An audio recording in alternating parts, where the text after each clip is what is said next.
Y'all are cool. Welcome to Keeping Up with Lantz. I am your host, Lantz. This episode is brought to you by Cherry Bowlz, blunt holders, and doobie killers. Smoking to the fingernail from New Year's to Jingle Bells. Jumping right in with more gun bars than a rap battle. Nothing says wash your ass like Cherry Bowlz motherfucking soap. They came out hella clean. Made from a quality base of honey and shea butter with spearmint for foliage, exfoliation, and fragrance for the funk.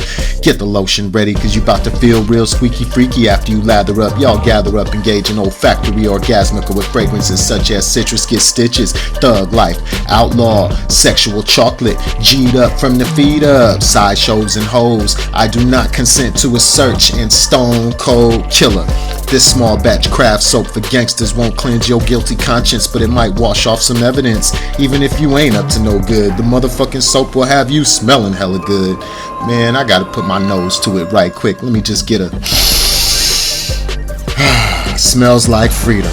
Only dropping 500 bars per year. Get them while you can. It's motherfucking soap. Hit us up sometime. CherryBowlz.com. Yes, sir.